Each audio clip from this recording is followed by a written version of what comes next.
Olá, bom dia. Que a graça e a paz de nosso Senhor Jesus seja conosco. Estamos desenvolvendo os nossos devocionais com base nos livros de Samuel, chegando ao fim do primeiro livro de Samuel, fazendo considerações acerca dos capítulos 28 a 31. E para tanto, nós temos como tema da mensagem desta manhã a diferença entre quem decide por confiar no Senhor ou abandoná-lo. Para tanto, eu convido você a abrir comigo, acompanhar comigo o texto contido no capítulo 28 de Samuel, lendo nós alguns versículos. E para facilitar, vou estar ampliando aqui o texto para nós. Então, lendo a partir do verso 5 de 28. Quando Saul viu o acampamento filisteu, teve medo, ficou apavorado. Ele consultou o Senhor, mas este não lhe respondeu, nem por sonhos, nem por Urim, nem por profetas. Aí saltando para o verso 16, lemos, disse Samuel, por que você me chamou, já que o Senhor se afastou de você e se tornou seu inimigo? O Senhor fez o que predisse por meu intermédio. Rasgou de suas mãos o reino e o deu a seu próximo, a Davi. Porque você não obedeceu ao Senhor, nem executou a grande ira dele contra os amalequitas, ele lhe faz isso hoje. O Senhor entregará você e o povo de Israel nas mãos dos filisteus. E amanhã você e seus filhos estarão comigo.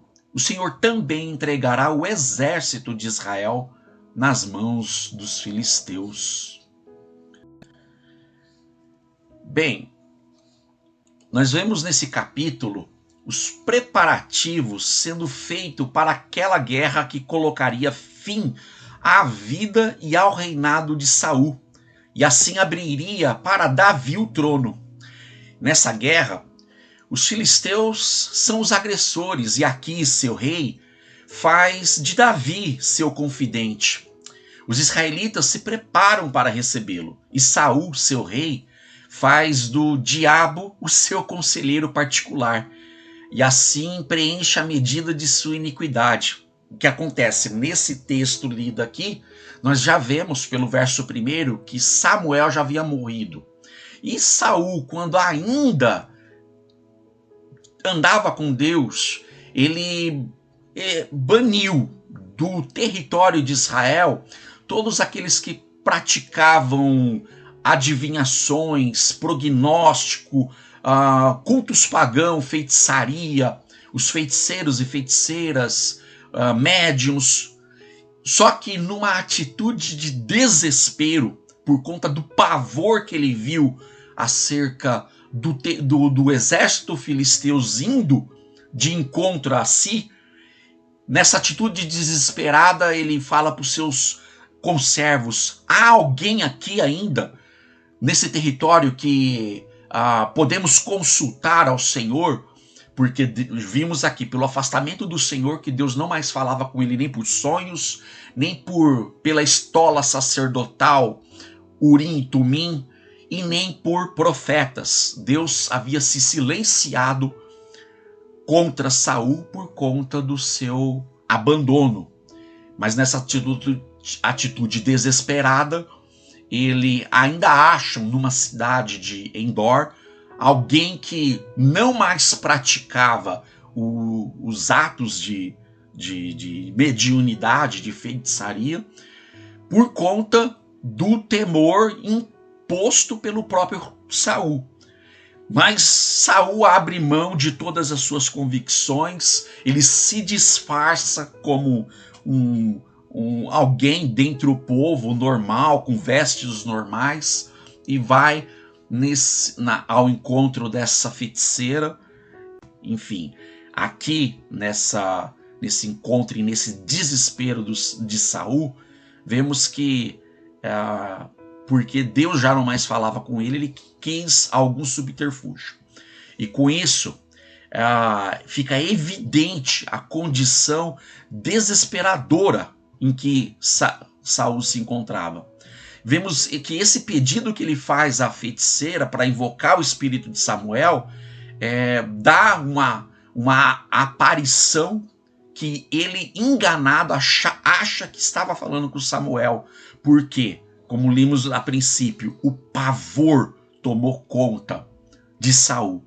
E o que foi predito aqui, como está em destaque, o Senhor fez o que predisse por meio intermédio, uma vez que tudo que é dito neste mundo por nós, como o que eu estou dizendo agora, isso está registrado. Então, assim, registrado assim, assimilado na memória, principalmente de entidades espirituais que nos cercam. Então, esse espírito, se passando por Samuel, simplesmente verbalizou uma coisa que já havia sido dita no passado.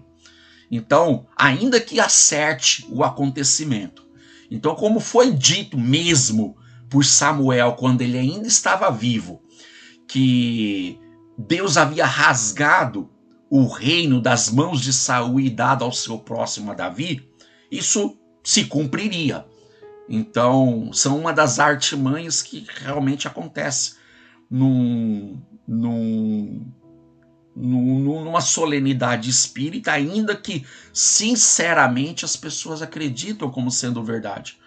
Então, mas aqui, veja, tratava-se da atitude desesperadora de Saul. Quando, passado esse episódio, e vamos concentrando nos atos da guerra em si, no capítulo 29, nós vemos que fica evidente que Saul havia sido abandonado por Deus e estava em apuros. Ficava cada vez mais perplexo e envergonhado entre os seus próprios conselheiros. E nesse capítulo 29, nós descobrimos como Davi, diferentemente de Saul, se manteve perto de Deus quando estava também em apuros. Ele foi libertado e levado pela providência de Deus, ainda que ele havia se buscado asilo político entre os próprios filisteus, e Davi estava como conselheiro do rei filisteu, o rei Aquis, mas na junção de outras cidades da Filistia, numa confederação para essa guerra contra Israel, os outros reis não confiaram para Aquis. Por que você tem Davi aí como seu lado? Não queremos ir à guerra se Davi estiver com vocês. Então Aquis fala, olha, eu confiava e confio em você, mas por conta de todos os meus confederados, você, Davi, e seu exército não participarão dessa guerra contra Israel. Então, Davi e o seu exército foi dispensado e ele decide voltar para a sua cidade, chamada Ziclag.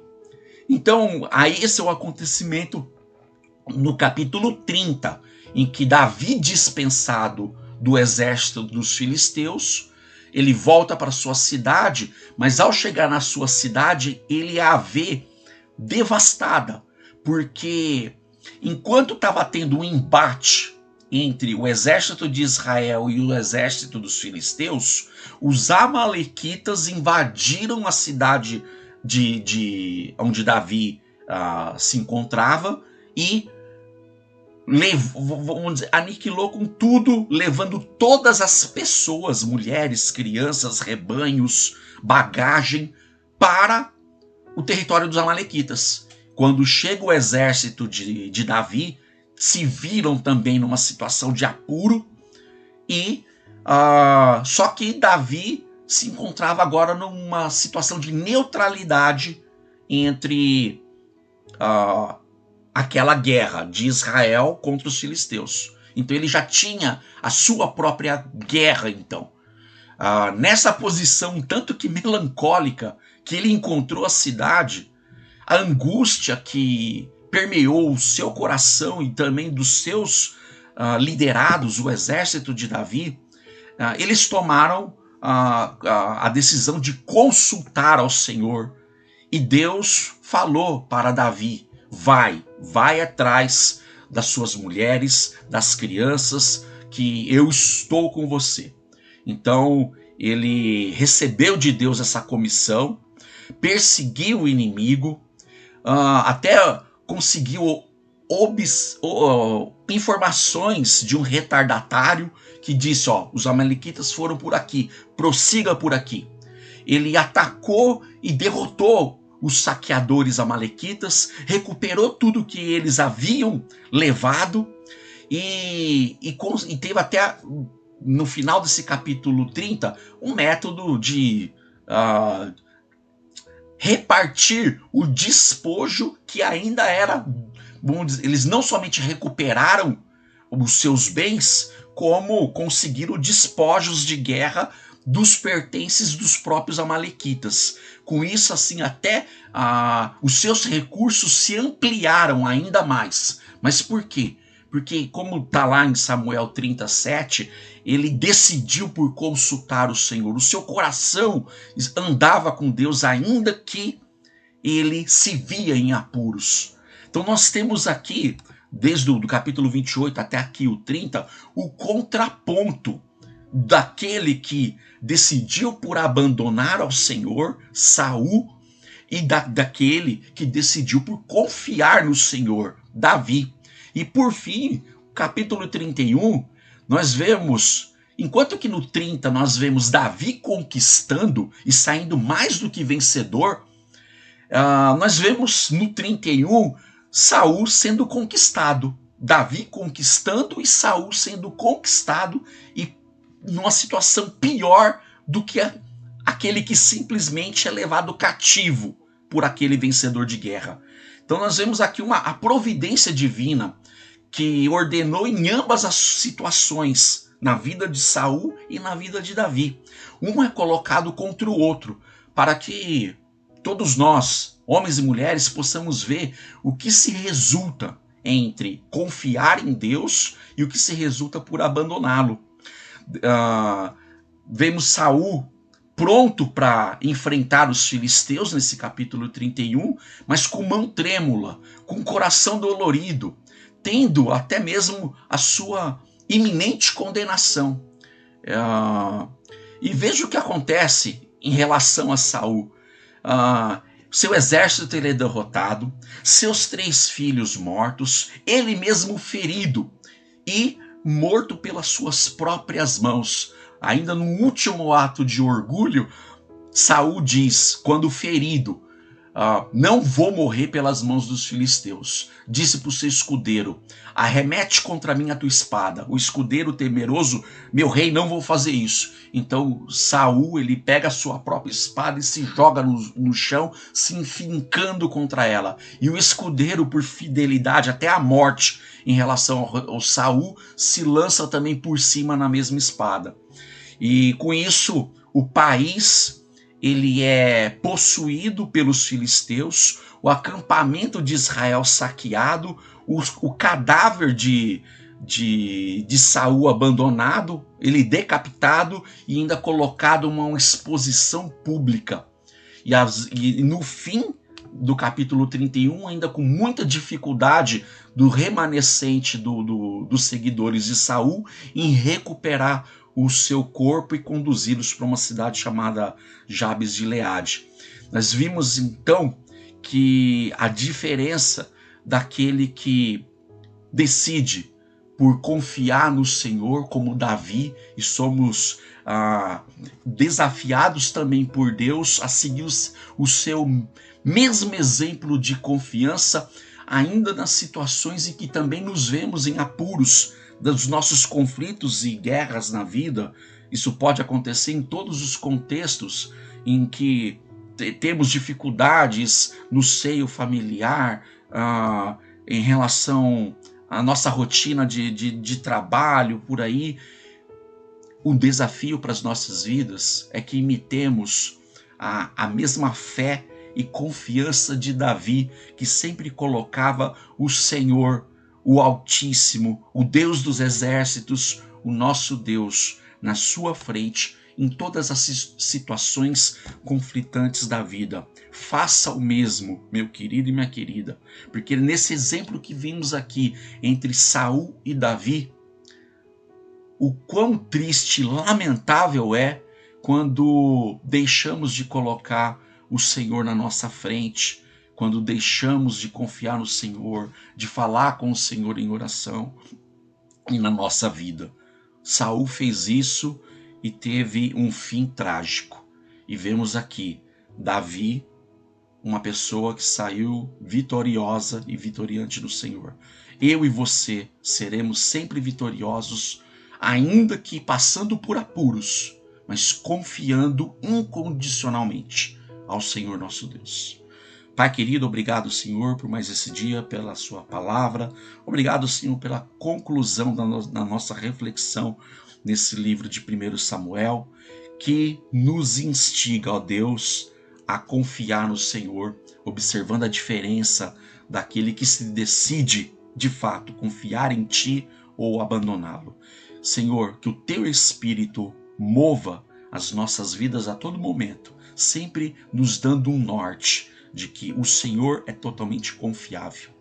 Ajuda-nos, Senhor, nos nossos momentos de apuros, nos momentos em que possamos ser afligidos por alguma adversidade, a sempre olhar para o Senhor. É a minha oração que faço a Ti, ó Deus, em nome de Jesus. Que você, meu querido, minha querida, irmão e irmã, tenha um excelente dia no Senhor. Fique com Deus. Confie nele incondicionalmente.